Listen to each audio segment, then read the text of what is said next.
welcome to the Peru Channel Podcast. I'm your host, Philip, and this is my chance to talk to you about Peru from the perspective of someone who actually lives in Peru. After 20 years of extensive travels through the country and now many years of being a full-time resident, I can draw upon my experience to share with you honest and factual information that, to be honest, is really hard to find. In this episode, I'm going to talk about the routes that are available to visitors at Machu Picchu, something that comes up all the time. What makes this different is that, unlike every single YouTube video or blog post about all the trails, I've actually been on every single one of them, most of them many times, in fact. I doubt there are more than a handful of people other than those who work at Machu Picchu who can say that. When I talk about the different routes, it's based on my actual experience being there. Of the 10 routes available, 4 are available only during what they call the high season from June 1st through October 15th, plus a couple of days around New Year's, which is a major travel time for Peruvian tourists. I'll be sure to note those 4 when I talk about them, but they'll be available in a few weeks and can already be booked well into the busy season. With the huge increase in overall capacity, these changes, by adding more routes last year, have actually made a big difference in the perceived crowding that plagued the site prior to last June when they went into effect. First, though, I need to let you know just how woeful is the infrastructure in response to the increase in capacity. The lines to go up to Machu Picchu on a bus, for instance, are incredibly long. In some cases, well over 100 meters long and moving very, very slowly. I recommend getting in line well before your entry time. There will be well-marked waiting points above the regular bus lines along the river showing which entry time is next. A line will form there as much as 2 hours earlier, and the move down to the bus is about 45 minutes or so before they begin to load for your entry slot. Remember, 45 minutes, it only takes about 20 minutes for the bus to get up. So even if you're in the first bus, you're going to get there in plenty of time to go into Machu Picchu exactly when it opens, or at least the lines will start moving then. There'll probably be a few people in front of you, but it's not going to be bad. The big problem, and it's even worse than the lines waiting to go up, is the line to catch a bus back down the mountain after you leave. The line last season, for example, was at least 400 meters or a quarter mile long during much of the day as it stretched down the dirt road far into the distance. People stood for an hour or more while each passing bus kicked up a load of dust onto everyone along the narrow road. I've done it twice, and both times I was just so frustrated and angry because it just makes things look really bad in Peru. And what seems to be the case with just about everything to do with tourism around Cusco, money is a prime driver of everything here, and visitor comfort and safety is often meaningless.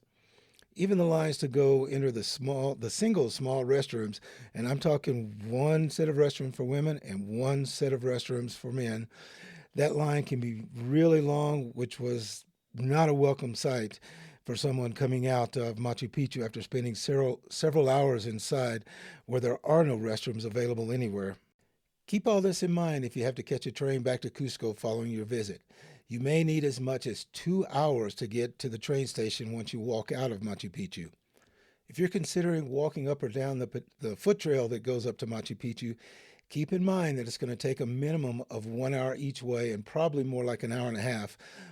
While it saves you money, it's a very difficult trail both ways, and the views are mostly non-existent since it climbs through the rainforest most of the way. While a lot of people do it, I don't recommend it for anyone unless you need to save the money. Another problem that can be really confusing to visitors considering going to Machu Picchu are that the maps on the website really aren't very clear, even to those who know the site well. There are maps on the official site where you can make your purchase, and while these new maps are drastically improved over the previous site maps, even these have some errors that could be confusing.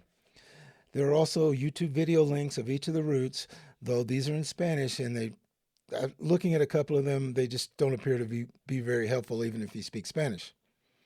Circuits 1 and 2 can only be entered from the main control booth that overlooks the entrance to Machu Picchu. Even though the maps show different, all variations of Circuit 3 must be entered from a lower entrance on the left side of the main entrance. It's a single gate, and it's also the exit for all routes. Really small, so I have a feeling they just had to find a place to kind of spread out the entrances. I was there a few months ago and stood in line for about 10 minutes at the wrong gate after checking the official maps to confirm where I was supposed to check in. Trust me, after around 80 visits to the site, I know it really well and studied the map in detail to be certain. Yet, after those 10 minutes, when I looked up in it, I noticed signs indicating that it was for circuits 1 and 2, and I had a ticket for circuit 3. So I walked back down and saw an extremely long line that was frankly not moving at all. I went to the back of the line about 100 meters from the gate and waited, and waited, and waited while no one moved. Obviously, there was a problem, and these things happen, but we were told nothing. After about 20 minutes, we finally made it to the control where, as expected, the normal single check-in computer was available, and it was a handheld scanner, and a handheld scanner was also being used. Despite hundreds of people in line, the staff was clearly unprepared for the crowds. Since the changes had been in operation for a long time, I found it amazing that the check-in was so terrible even after the most basic planning. All right, let's get started with a description of the circuits available to visit Machu Picchu. These can all be found on the official website at tuboleto.cultura.pe. And obviously I'll have a link to that. You probably already know, but I'll have a link to that in the show notes. Just another note, any other site is definitely not official and will charge you an extra commission, in some cases a very large commission, for someone to go to their website and buy the tickets for you. Some websites do their best to look official, and I've even read social media posts by guides and agencies saying that other websites are official too. I promise you that's 100% a lie. There's only one official website with the absolute best prices available, and that's the one I'll have listed in the show notes, the one I mentioned earlier. I'm going to talk about the routes in the order as they're listed both on the official Machu Picchu website and the ticket sales page as well. As I mentioned, there are 3 main circuits, which are each subdivided into a total of 10 distinct routes. Not each, but a total of 10 distinct routes. They are Circuito 1, Panoramica, Circuito 2, Machu Picchu Clásico, and Circuito 3, Machu Picchu Realeza. I know I didn't do a real good job of saying those, but I wanted to do it that way because that's how they're written on the website in Spanish. The basic official description from the website isn't really useful, so don't pay much attention to them. Circuits 1 and 2 involve climbing up winding stairs just after you enter through the upper control entrance.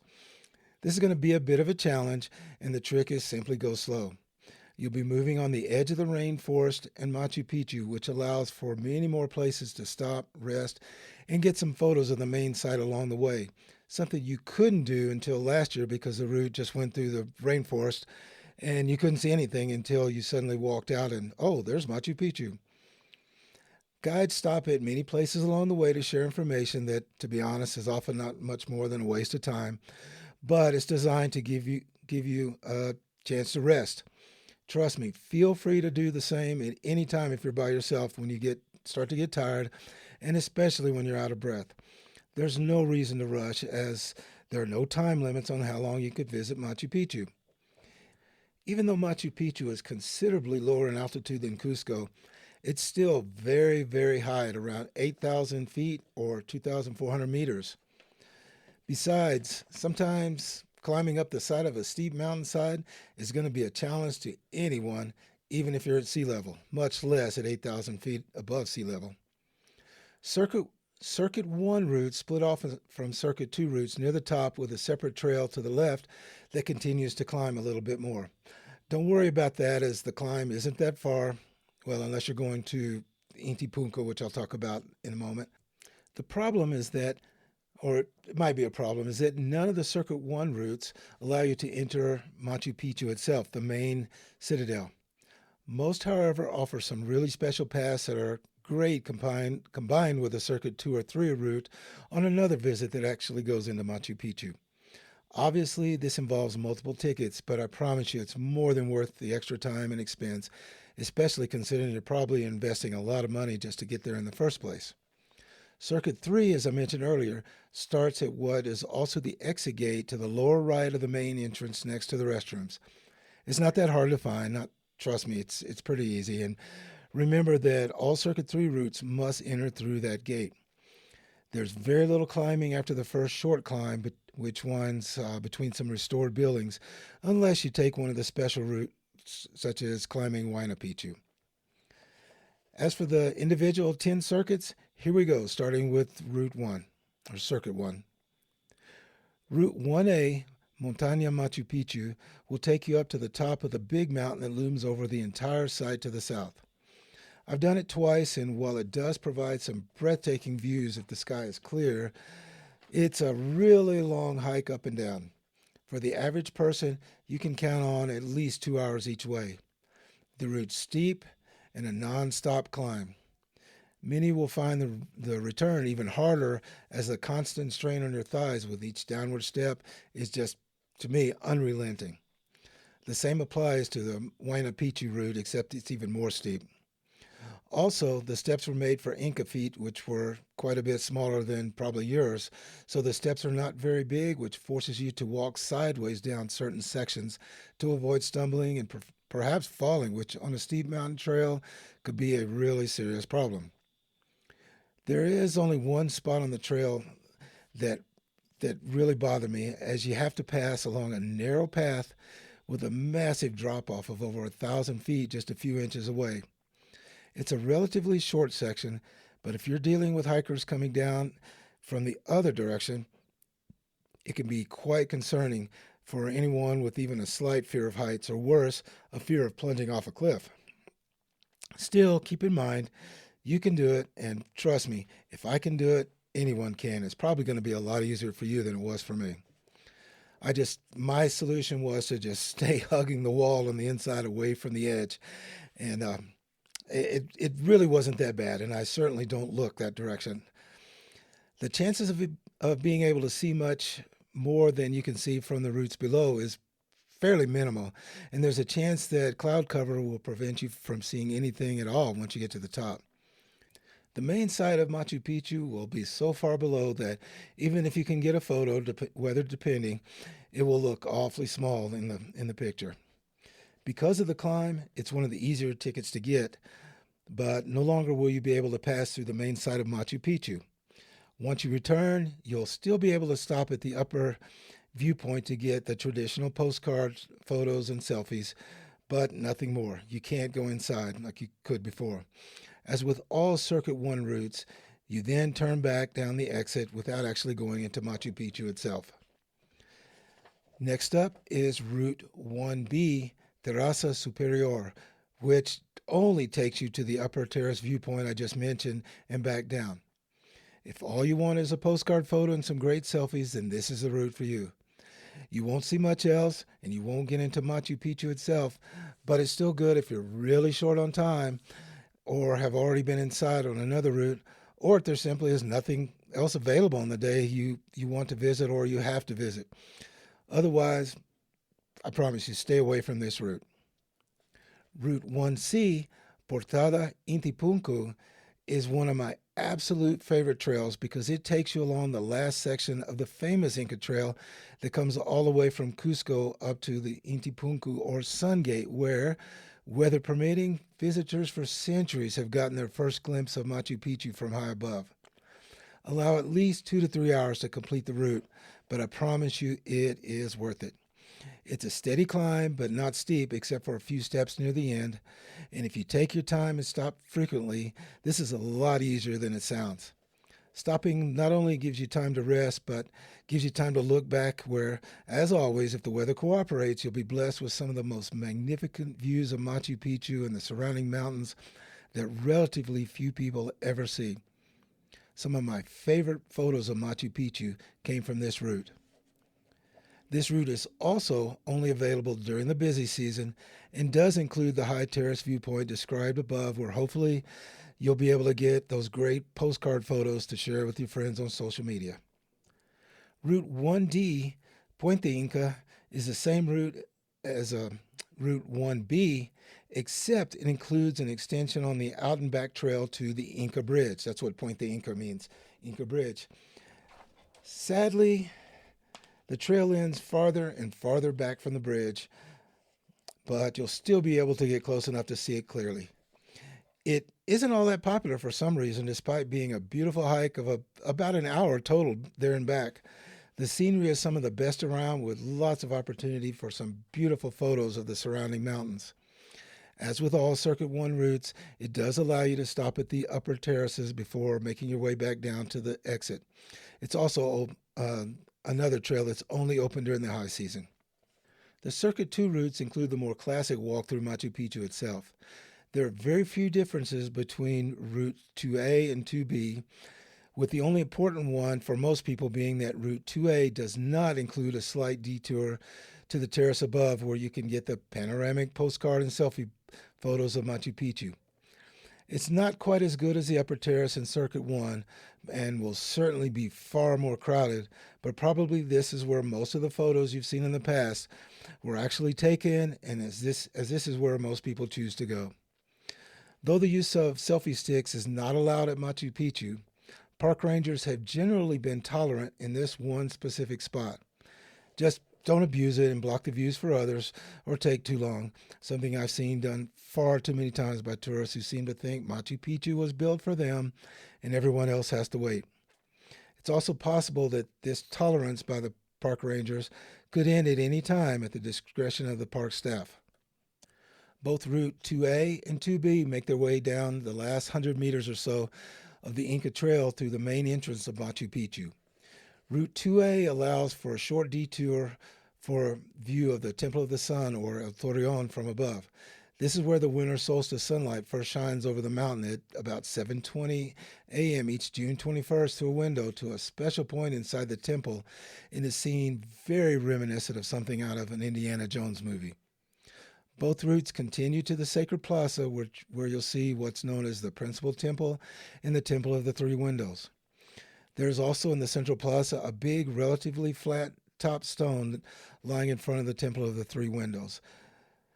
During the COVID pandemic, when there were few visitors, guides would tell people that this is where human sacrifices took place. Again, this is 100% a lie, but it was made up amongst the guides themselves, along with other fake stories, in order to entertain their clients and hopefully earn them bigger tips in a time when there was just far, far less business. To me, easily the saddest change in Machu Picchu, thanks to the increase in capacity, is that visitors are no longer allowed to climb up to see the Intihuatana stone at the top of the central hill of Machu Picchu anymore. This is by far the most important part of the entire site, with connections to multiple sites in many directions for many kilometers surrounding Machu Picchu. I guess it's not too bad, as most guides know almost nothing about this spot anyway and rely on myths and misinformation, which frankly is far less interesting than the facts that they don't know, or most of them don't know. The park administration tried all kinds of ways to minimize the damage being caused by overcrowding, but I guess they finally decided to simply take the step to stop anyone from going up there at all. For me, it was always the highlight of any visit.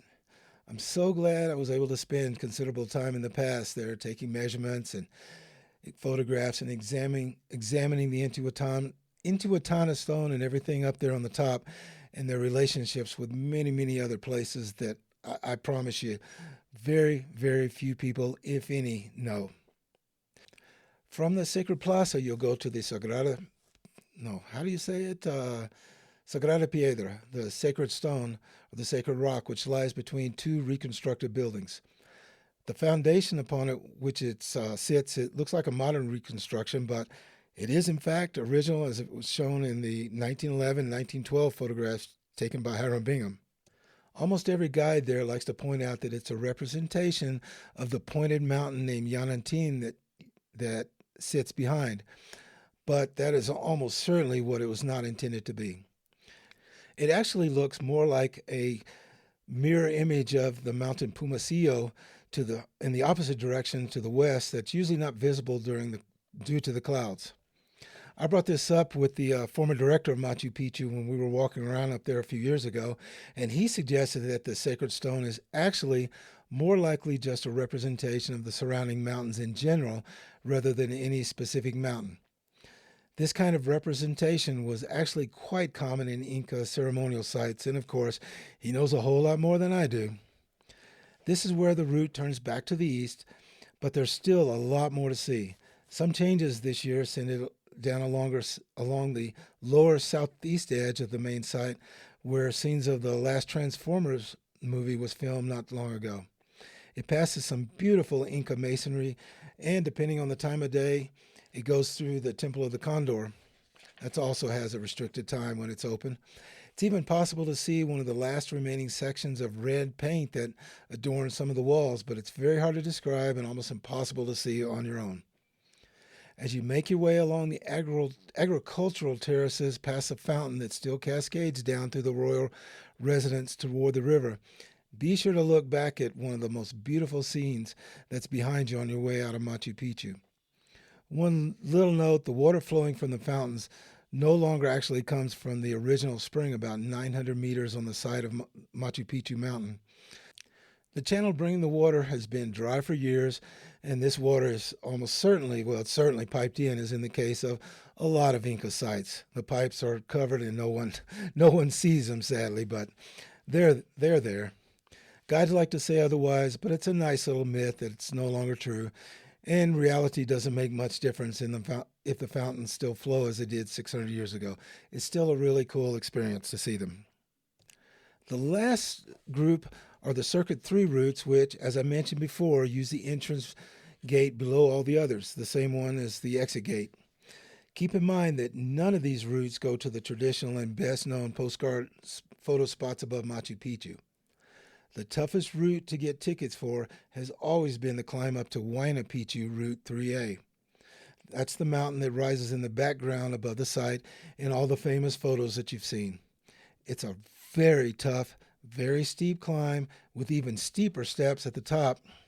Because of the single, narrow trail up and down, capacity has always been severely limited. It was closed for a few months this year, which you may have heard about, due to a landslide which seriously damaged part of the trail, but it reopened just a few days ago, so you can now buy your tickets and people are already accessing the trail. To be honest, I'm not sure why it's so popular and why anyone would even want to go up there in the first place. There are definitely some ruins up there, but nothing that compares to those in the main site below. The photos that you can get from above are going to show the main site far off in the distance in, frankly, not a very photogenic setting. But admittedly, for a lot of people, the point of saying you climbed to Machu Picchu and getting a selfie to prove that you were there is what matters and not much else, despite the significantly increased costs. As someone who really doesn't care for heights, most of the climb up the mountain is not nearly as bad as you would think. When I show people where the trail goes, and when I look at it myself from down below, people are amazed that it's even possible to go up there at all.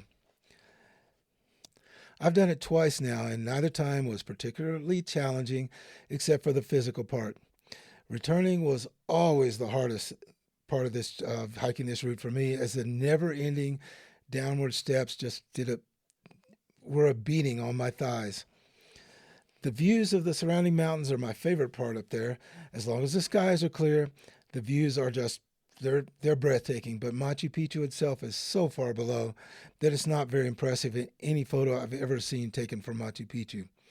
I recommend looking for places where you can get better photos on your way back down. Route 3B is probably the easiest of all the routes and allows you to pass through the Temple of the Sun, the royal residential quarters, and the residential section for others at Machu Picchu, which is on the northeast side of the hike, before joining up with Route 2 to return back through the lower site past some really interesting buildings. What makes it the easiest is that it contains the least amount of climbing of all the routes and can be a serious consideration for anyone for whom climbing extensive mountain steps at high altitude can be a concern, or even if you just have issues, say, with your knees or any kind of physical disability, no matter how slight. This can make things a lot easier if you want to go to Machu Picchu and still enjoy your trip and see a lot of cool things. While I rarely go that way, it's not because I don't like it, it's just because I prefer the other routes, and I'm not especially excited about seeing the Sun Temple area again since I've been there plenty of times before. Route 3C, Ruta Gran Caverna, is now one of my favorites, but it's a tough hike that passes along the side of Huayna Picchu on a trail that goes up and up and down some of the steepest steps in Machu Picchu. It's not so much that the climbs and descents are long, they just seem to never end. This is also one of the trails open during the high season, or only during the high season. The Gran Caverna, which used to be called Templo de la Luna or Temple of the Moon, is, no matter how difficult the trail is more than worth the long 1 to 1.5 hour hike each way. It's completely different from other parts of Machu Picchu and, as do most significant Inca sites, has more structures than I expected for sure. The cavern itself is really not much more than a wide, large hole in the side of the mountain, probably where a large section of granite separated from the mountain and rolled down maybe hundreds of thousands of years ago. As caves were considered very important to the Incas because they were seen as portals into the underworld, it's important to look at the carvings there from that perspective. Once I've forgotten how tough it is, I'm sure I'll go back soon. I'll link to a video I did on the route not long ago and the site itself in the show notes. Actually, while I'm thinking about it, I'll link to some route videos that I've done recently. If you're thinking of taking this route, it's worth watching. The last option in Circuit 3 is Route 3D, Machu Picchu, which climbs up the smaller mountain visible from the main site to the left of Huayna Picchu. I've only done this route once and I wasn't very impressed, but the chance to get some beautiful photos from above Machu Picchu and from a completely different perspective only exists here. For that reason alone, it should be considered. One thing that did concern me on the day that I climbed up is, even in a light rail, the trail seemed a bit sketchy at best. I don't think I'd recommend going up there under wet conditions. While most of Machu Picchu is not slippery when it's rainy, this trail seemed more slippery than most. Well, hopefully you found this little description of the 10 routes useful. As I mentioned before, all of this comes from actually having been on all of these routes, most of them many times, so I don't have to guess when I describe them. All right, let's close out with talking about what's been going on lately in Peru. The biggest news by far is that the new Lima airport finally appears to be on track to open on June 1st.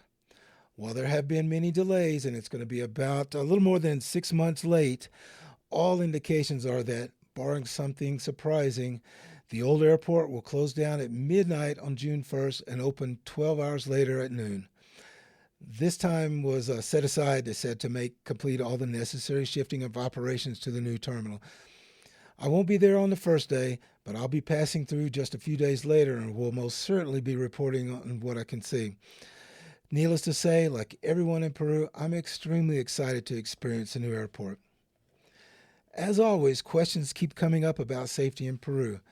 The good thing this year is that there are no indications of any social unrest that should affect tourism. While crime is definitely on the rise in cities like Lima and many places along the northern coast, there's almost no chance of anything taking place in places frequented by tourists. Criminals know that the one thing that will force the government to come down on them hard is affecting tourism and causing more negative media coverage internationally. But interestingly, just this morning, after I had all my notes ready to go, there was a report of a murder and an assault on a bus going from Cusco to Puerto Maldonado through the jungle on that 10-hour bus route. A 50-year-old woman was killed. This kind of stuff is not common, or is not uncommon, on the bus routes between Cusco and Puerto Maldonado. So keep that in mind if you're going to take a bus. Frankly, I always fly. It's only 35 minutes compared to 10 hours. Expect crowds during the next few months in Peru to be a lot higher than ever before. They're expecting as much as 15% over the highest crowds pre-pandemic levels that started in 2020.